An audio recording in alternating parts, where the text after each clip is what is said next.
Buenas, YouTube. Estamos aquí de nuevo en Twitch, en uno de nuestros directos, y hoy le toca el turno al síndrome metabólico.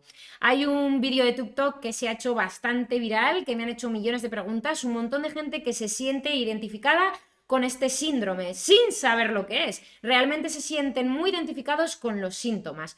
¿Cómo son? Un aumento de la tensión arterial, hipertrigliceridemia, hipercolesterolemia, glucosa basal en ayuno alta. En general, un aumento del peso corporal que no sabes de dónde viene, porque tú cada vez te restringes más la alimentación, comes menos y no solo no bajas peso, sino que además estás aumentando tu peso corporal. Así que vamos a intentar dar un poco de luz. Vamos a ver si nos da tiempo a ver dos vídeos, uno sobre qué es en general el síndrome metabólico, y vamos a aportar nuestro granito, aunque no mucho, porque vamos a ver un vídeo del doctor Hernández, que es médico de carrera y después psiconeuroinmunólogo, es decir, lo mismo que yo en contenido de máster, y probablemente nos dé una explicación a la que haya muy poco que apostillar. No obstante, vamos con ello, y después, sobre todo, con qué tipo de actividad física y alimentación es favorable para revertir un síndrome metabólico. Vamos a hablaros del síndrome metabólico.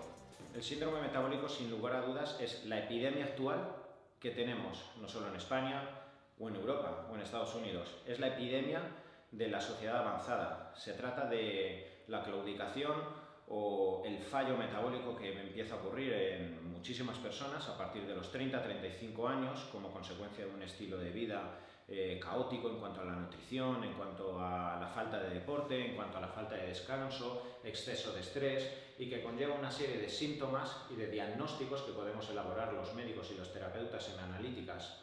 Lo que más me llama la atención en los últimos años es que anteriormente veía personas con 35, 40, 45 años con síndrome metabólico, caracterizado por una obesidad central, una ralentización del metabolismo, unas hormonas tiroideas que observabas en la analítica que estaban fallando, aumento de triglicéridos, colesterol, etc. Pero lo que más me está llamando, sin lugar a dudas, la atención en los últimos años es que estoy empezando a tener pacientes de 20 años, 20 y pocos años, incluso en edad adolescente, o como he visto en el último año, 3 casos de niños en edad pediátrica con 7-8 años que empiezan a tener una elevación de glucosa, de azúcar en ayunas, una elevación de colesterol, y que empiezan a tener un índice de masa corporal demasiado elevado, sin lugar a dudas, para su edad. Vale, para aquí el vídeo, hasta ahora nos ha explicado el doctor Hernández qué es el síndrome metabólico un poco a grandes rasgos. Es un fallo multifuncional, ¿vale? El síndrome metabólico quiere decir que tu sistema endocrino por algún motivo ha petado la máquina, ¿vale? Y ya nos ha dado bastantes pistas. Yo os voy a confesar que he visto el vídeo, ¿vale? Para seleccionarlo. Entonces, nos ha dado bastantes pistas. Si veis, no hace referencia como síndrome metabólico únicamente a la dieta, el consumo de energía, si hay un superávit, un déficit o una pauta normocalórica. Nos ha hablado de descanso, nos ha hablado de alimentación, nos ha hablado de estrés, así que ya es una perspectiva mucho más integrativa. Ya nos está diciendo que hay un montón de factores en juego infinitamente más ricos que ceñirnos puramente a hablar de alimentación. Os vuelvo a repetir que el síndrome metabólico sería la máxima expresión de cómo el metabolismo, de cómo todo el sistema hormonal interno de la persona ha fallado. Y sin lugar a dudas es muy catastrófico para la sociedad, para el sistema sanitario que tenemos en esta sociedad avanzada, que personas jóvenes estén empezando a expresar toda esta sintomatología.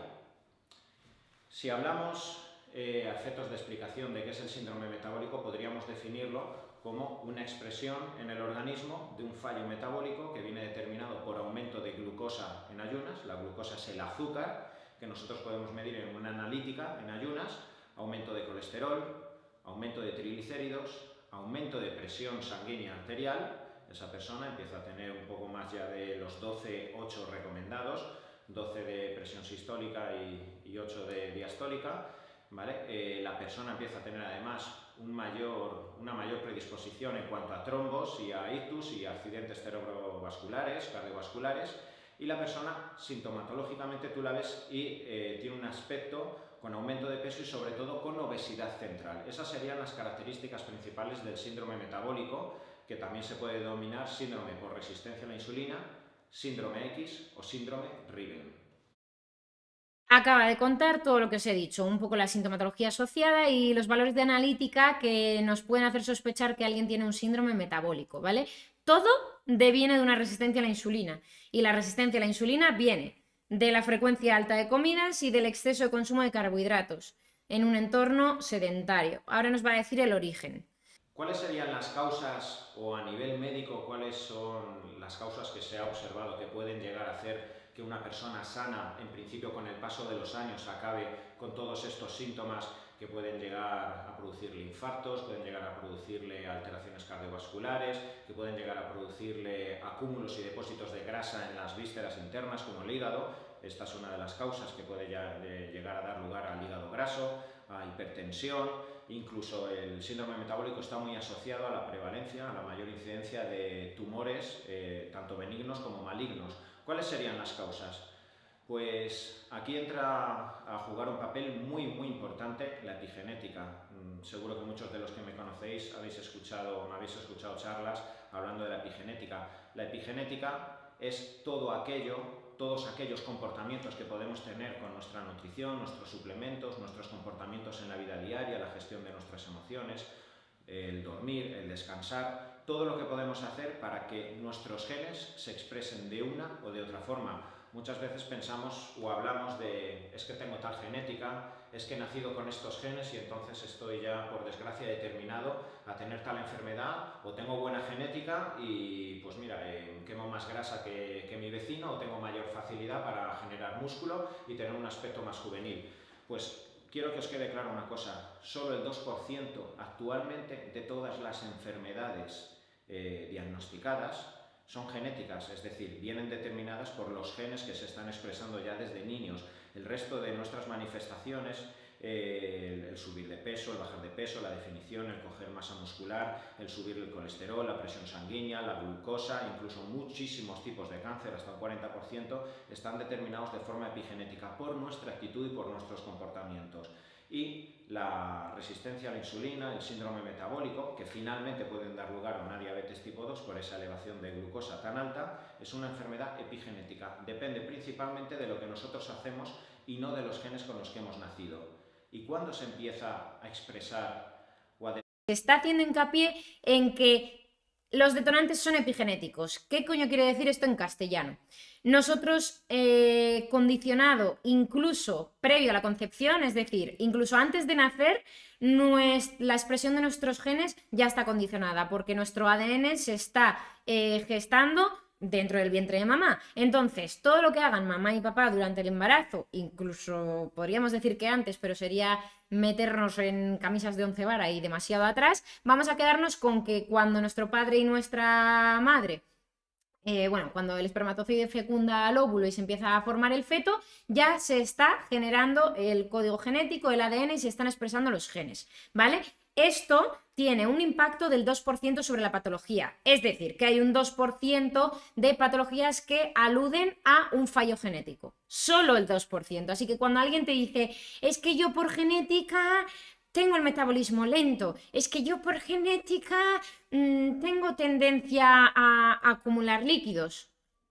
No, baby, no culpes a tu genética, pero la expresión de esos genes en negativo va a depender del estilo de vida que tú tengas a lo largo del tiempo. Es decir, como ya hemos hablado de que esto es una perspectiva integrativa, de cómo es la calidad de tu sueño, cómo estás a nivel psicoemocional, cómo es tu alimentación, si te mueves o no, si te excedes o te quedas corto de ejercicio, tus vínculos sociales. Seguimos. Terminar esa influencia epigenética, fijaos algo que puede parecer muy extraño, empieza antes incluso de la concepción. Se han hecho muchísimos estudios con animales, incluso con seres humanos, donde 6 meses previos a la concepción del bebé, en función de cómo se ha nutrido la mamá, en función de cómo se ha nutrido el papá, el deporte que han realizado, los complejos vitamínicos, principalmente grupo B, como el ácido fólico, que sabéis todas las mujeres que es importantísimo para el desarrollo del sistema nervioso del feto, pues en función de todos los comportamientos, la nutrición que han tenido los padres, en función del deporte, las endorfinas, las oleadas hormonales que han tenido los meses previos a la concepción, se ha conseguido que la expresión de los genes durante los 9 meses de concepción condicionen la salud que va a tener el resto de su vida esa persona. Entonces, fijaos la importancia, la responsabilidad que tienen unos padres en esos meses en los que se está buscando la concepción, que realicen una buena gestión del hidrato de carbono, que los niveles de insulina sean controlados para que cuando vaya a concebirse el niño y en las primeras semanas y los primeros meses no haya excesiva cantidad de insulina que puedan afectar al páncreas de ese feto en formación, y como eso muchísimas causas, ¿vale? Entonces es importantísimo que tanto las madres como los padres realicen una epigenética previa a la concepción para permitir que los genes de esos niños en esos 9 meses se vayan a expresar de forma más coherente, más homogénea y de una forma más homeostásica, más equilibrada, ¿vale? Con eso nos está hablando de la importancia que tiene lo que hagan nuestros padres previo a la concepción para que después nosotros tengamos menos dificultades, ¿vale? O sea, básicamente lo que os he dicho antes. 9 meses de concepción empieza la segunda fase. La primera fase serían los 6 meses previos a la concepción, donde vamos a determinar la dotación genética que va a tener ese niño, pero durante esos 9 meses, antes pensábamos que la madre podía comer de todo, que podía subir 20-25 kilos. Por desgracia, yo en la consulta aún me sigo viendo muchísimas madres que siguen teniendo ese concepto, que muchas veces influenciadas por familiares, por amigos, por la pareja, come de todo, no te preocupes, ¿vale? Y llegan a subir 18, 20, 22 kilos. Eso es una nutrición aberrante para ese feto que se está formando, ¿vale? Porque muchas veces podemos pensar que la desnutrición de ese feto en formación puede provocarle enfermedades, pero también una hipernutrición. Si la madre está comiendo constantemente y llega a subir 20-25 kilos, ese niño también va a tener alteraciones metabólicas a lo largo de toda su vida. Entonces, tan importante es que la madre no tenga carencias nutricionales durante esos 9 meses en cuanto a macronutrientes, carbohidratos, proteínas, fundamental. Tienen que comer 20-30% más cantidad las mamás durante el embarazo de proteínas. Importantísimo el control del hidrato de carbono, de las grasas esenciales para favorecer la formación de las membranas celulares del bebé. Importantísimo el control de vitaminas y sobre todo de minerales, pero importantísimo el control del peso.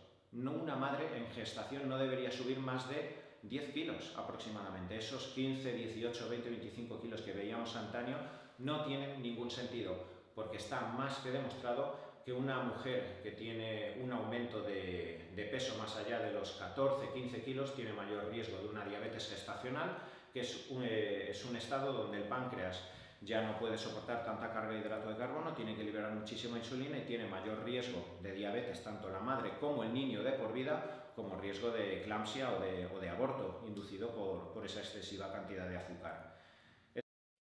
Vale, ahora nos está hablando un poco de lo que estábamos comentando, ¿no? Y de que, mira, al final, yo en mi biografía de Twitch tengo puesto vengo a cagarme en todo, pero sobre todo en los mitos de salud, y es que tenemos mucha información muy poco actualizada. Una de las cosas que tenemos muy poco actualizado es entender como algo completamente normativo que una mujer durante el embarazo suba 20 kilos. Y aquí se me podían echar un montón de colectivos encima, lo cual me suda básicamente el potorrete, porque es una realidad. Aumentar 20 kilos de peso corporal es un exceso de peso corporal que va a generar un ambiente inflamatorio, va a aumentar los niveles de cortisol, y todo ese cortisol va a pasar a través del cordón umbilical a tu hijo. Por eso yo, por ejemplo, cuando hago anamnesis cuando hay patología, cuando hay enfermedad, y pregunto sobre si la madre tuvo estrés en el embarazo, entendido como beber alcohol, fumar o sea, estrés psicoemocional, buena relación con su marido, bueno, con el padre de la criatura, o un exceso de aumento de peso corporal, porque eso es un estresor fisiológico y es un ambiente inflamatorio que está condicionando tu expresión genética incluso antes de nacer, ¿vale? Lo normal sería subir unos 10 kilos de peso corporal por el peso real del bebé, el peso de la placenta, los líquidos, etcétera, ¿vale? Pero no un peso corporal de 20 kilos. Pero ¿qué pasa? Que como todo el mundo sube tanto peso corporal, pues parece que estás en estado de bienestar si subes muchísimos kilos durante el embarazo. Y luego que se mezcla con la teoría del post-yaque, pues ya que estoy embarazada, va a ser un momento que voy a aprovechar para comer absolutamente de todo y no privarme de nada. Pues dejarme deciros que quizá el embarazo debería ser el momento de tu vida en el que más atención pongas en tu alimentación. Es cierto que ya estás condicionando a tu bebé desde mucho tiempo antes de quedarte embarazada, pero es verdad que durante este tiempo es cuando más deberías cuidarte, porque al final las complicaciones durante el embarazo están bastante relacionadas con la conducta alimenticia. Vamos a seguir. Sería la segunda fase que va a determinar cómo el resto de su vida esa persona quizá va a tener más predisposición a alteraciones cardiovasculares, a diabetes tipo 2, a tener obesidad, a hincharse. Fijaos, antes del nacimiento y antes de que la persona pueda ocuparse de sí mismo, estamos determinando la evolución de su salud, de su metabolismo y de cómo va a subir o no de peso, de cómo va a poder estar en forma, la capacidad que va a tener para responder ante el deporte, se va a determinar por los factores nutricionales y por la actividad que ha llevado la madre principalmente. Entonces fijaos, intento incidir de nuevo, la responsabilidad que tenemos los padres con esos niños previos a la concepción.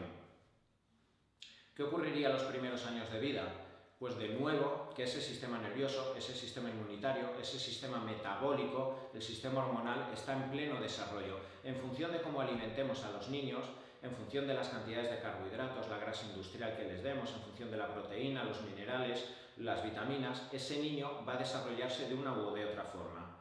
Quiero que sepáis que los adipocitos, que son las grasas, o sea, las células grasas que acumulan los triglicéridos en nuestro organismo, tienen una capacidad de multiplicarse y de crear nuevas células muy alta hasta los 14-15 años.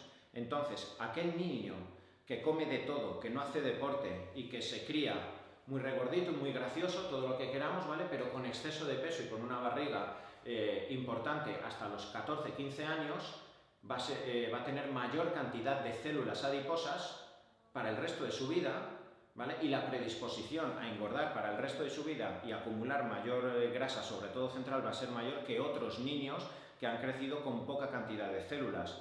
Entonces, igualmente la responsabilidad de los padres, que actualmente podemos observar, por desgracia, como cada vez existen más actividades extraescolares limitadas solo a estudiar, cada vez los niños tienen más deberes, cada vez tienen que pasar más horas en el colegio, pero los niños no están en la calle corriendo, cada vez hay menos niños haciendo deporte y cada vez a los niños se les calla más con comida industrial, con su bolsa de patatas fritas, con el McDonald's, con la pizza, y eso lo que está generando es una predisposición y un adelanto de todas estas patologías de las que yo estoy hablando, como el colesterol, el azúcar alto en ayunas, predisposición a diabetes, a trombosis, etc.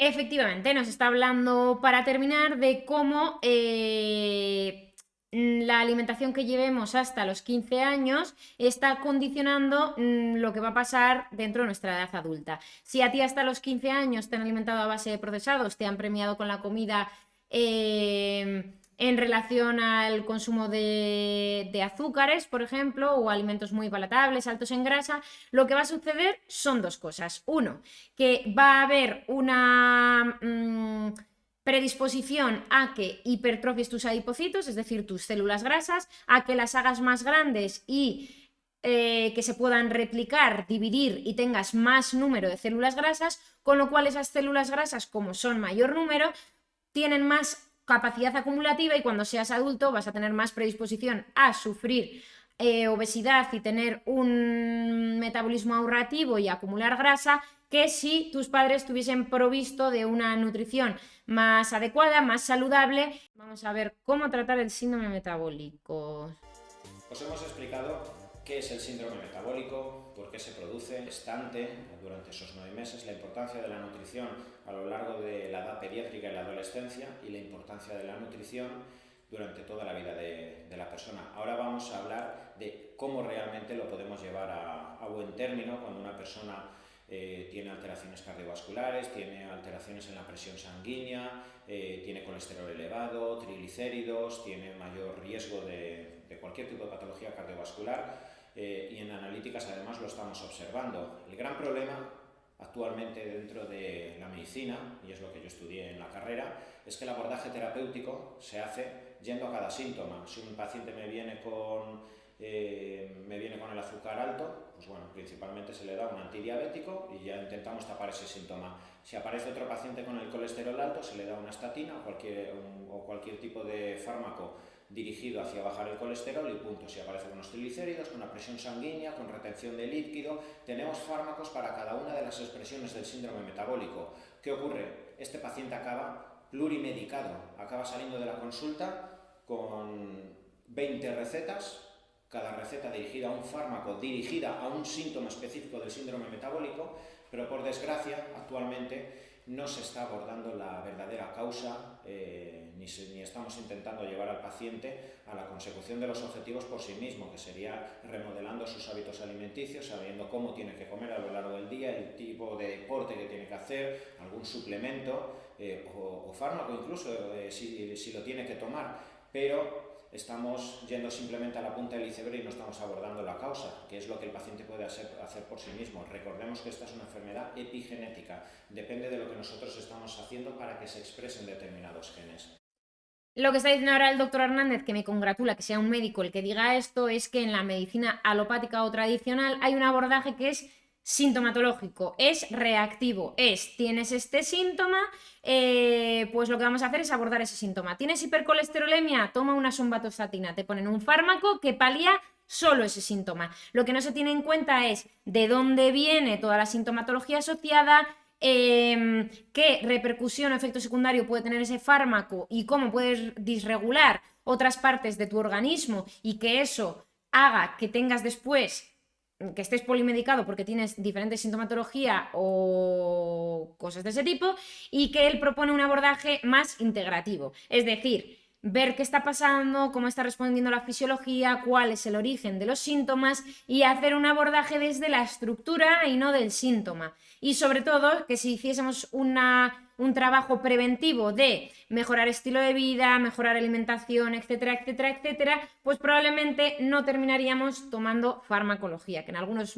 casos es necesario, pero en otros muchos solo con suplementación se podría paliar, y si tuviésemos un buen estilo de vida, lo que pasa es que hoy en día es más difícil porque el estrés tiene mucho impacto y todos tenemos, es difícil librarse de él, pues probablemente no habría que hacer absolutamente nada más. En primer lugar, sin lugar a dudas, necesitamos que se remodelen los hábitos nutricionales. Ya os he hablado de la diferente existencia de hidratos de carbono en función del índice glucémico. Es muy importante que el paciente, sobre todo, o la persona que no realiza excesivo deporte, prácticamente limite los alimentos, los hidratos de carbono de alto índice glucémico, la bollería industrial, el arroz blanco, harinas refinadas, la pasta blanca, los zumos industriales, bebidas alcohólicas, todo lo que nos proporcione altas cantidades de hidrato de carbono y sobre todo de alto índice glucémico, debemos de limitarlo, porque eso va a hacer que el páncreas siga liberando una cantidad masiva de insulina. Entonces vamos a intentar dirigirnos a un consumo de hidrato de carbono más exclusivo de hidrato de carbono de índice glucémico medio, como el arroz integral, las legumbres, y índice glucémico bajo, como puede ser las verduras, las hortalizas o la fruta. Tampoco podemos abusar excesivamente de la fruta y de la fructosa, porque acabaría generando una carga glucémica muy alta. Hay mucha gente que viene a la consulta y dice: yo como muy sano, además yo no como azúcares, como 20 piezas de fruta al día, con lo que estoy cargadísimo de vitaminas, de minerales, y mi alimentación es muy sana. La historia de mi vida, yo como muy sano, me como 20 frutas al día, y entonces cuando yo reacciono a los vídeos de TikTok, la gente me dice: ¿por qué has dicho que para tu gusto incluso demasiada fruta? Si eres nutricionista, una nutricionista diciendo que comamos menos fruta, pues sí, porque dependiendo del contexto, que cada día es más sedentario para todos nosotros, un exceso de fruta que contiene fructosa y glucosa también va a devenir en llenar los depósitos de glucógeno hepático y muscular, y eso va a tener como consecuencia un aumento de la grasa visceral. Pero la suma global a lo largo de todo el día del hidrato de carbono evidentemente es altísimo. Entonces, cuidado, todo ojo también con la fruta. ¿Qué ocurriría con un paciente que haga deporte? Con el deportista, pues bueno, que hay pacientes que también pueden tener deportistas que pueden tener cierto síndrome metabólico. La persona necesita hidrato de carbono, entonces 2-3 horas antes sí que le podemos dar un hidrato de carbono, acercándonos a un índice glucémico alto, y sobre todo después de entrenar, porque la insulina no es mala, sin insulina los músculos no crecen. ¿Qué le ocurre a un diabético tipo 1? Aunque no para de comer, como no tiene insulina, no puede transportar dentro de su célula nada. ni la glucosa, ni los aminoácidos esenciales, las proteínas, no puede generar una fabricación y un sostenimiento de su masa muscular y sus estructuras proteicas. Entonces, después de entrenar, es siempre muy recomendable, incluso teniendo cierto síndrome metabólico, aportar hidratos de carbono y en ese momento de alto índice glucémico, porque ahí sí que necesitamos la insulina, necesitamos ese transporte del azúcar y de las estructuras proteicas y los aminoácidos al interior de los músculos que hemos machacado durante la sesión del entrenamiento.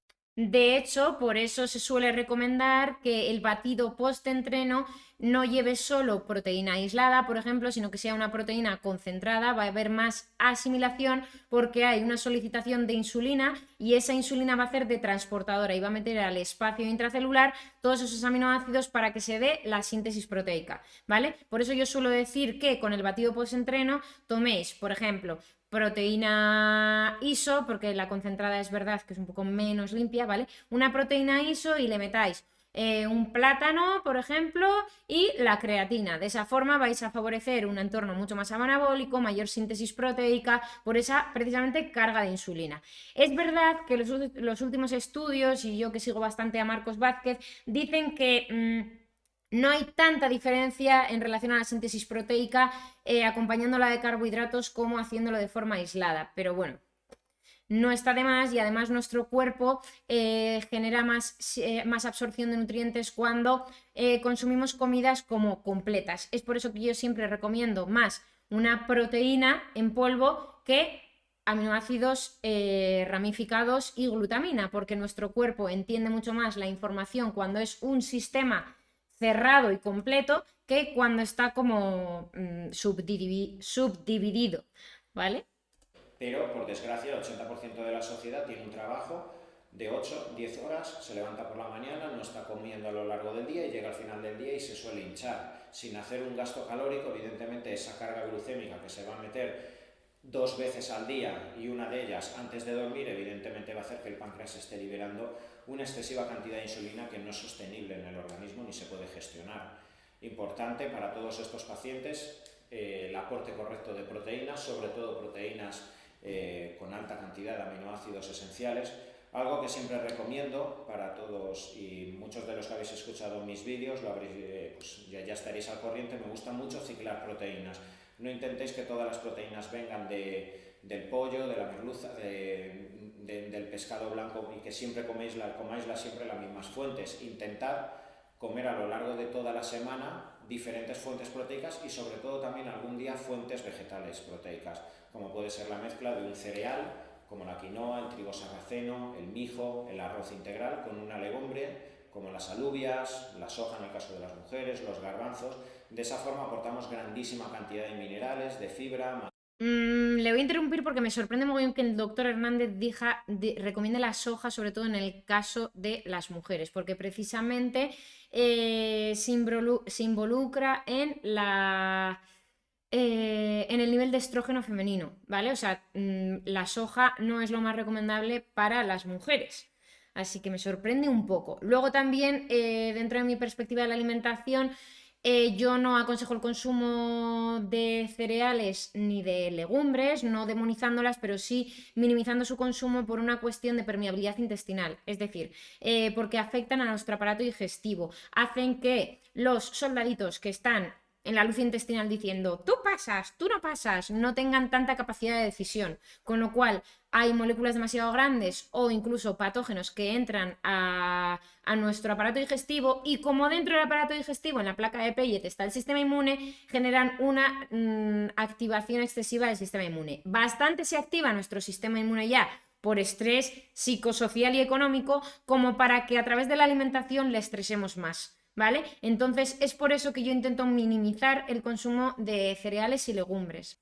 Eso sobre todo, y nuestro metabolismo al mismo tiempo va captando todos esos minerales que son tan necesarios para las reacciones bioquímicas y no saturamos tanto al hígado y al riñón con las proteínas animales. Finalmente, las grasas para mí son importantísimas para mejorar el síndrome metabólico. ¿Por qué? Porque gracias a las grasas, a los ácidos grasos esenciales, podemos regenerar las membranas celulares donde se encuentran los receptores a la insulina. Parece paradójico que yo tenga que meter grasas para mejorar la sensibilidad al azúcar, Y cuando siempre las grasas han sido las malas, cuando las grasas nos han dado miedo, cuando hemos estado inundados, ahora ya no tanto, pero de muchísimos alimentos light bajos en grasa, y ahora la ciencia nos demuestra que para regenerar la membrana celular, donde se encuentran los receptores a la insulina que tienen que volver a ser flexibles, necesitamos aportar altas cantidades de ácidos grasos esenciales. De lo que él está hablando es que la estructura de las células tiene una membrana, ¿vale? Una capita que las recubre. Esa membrana es bilipídica. ¿Qué quiere decir? Que tiene un fosfolípido en su cara externa y uno en la cara interna. Y en la relación entre estos dos fosfolípidos es donde se da esa sinapsis, esa comunicación para que todo lo que esté fuera de la célula pase al interior, ¿vale? Entonces, por eso nos dice que es completamente vital el consumo de grasas saludables, porque van a literalmente ser materia prima para reconstruir nuestras membranas celulares y que haya una mejor comunicación entre fuera y dentro, un mayor transporte de nutrientes de fuera a dentro de la célula, ¿vale? Nos ha hablado de otro de los mitos de nuestra alimentación, que es que el consumo de grasas es negativo y es el causante de toda la patología. No, es la consecuencia del exceso de consumo de carbohidratos, lo que deriva en una formación por un exceso de glucógeno hepático y muscular en formación de grasa. Como podemos encontrar en el aguacate, en las aceitunas, en el aceite de borraja, en el aceite de onagra, muy importantísimo para las mujeres, ¿vale? Pues todos los frutos secos, las semillas de lino, de sésamo, pescado azul, todos estos grasos esenciales son importantísimos para el abordaje terapéutico del síndrome metabólico. ¡Ah, pues ya está! ¿Qué os ha parecido el vídeo? Bombardearme a preguntas.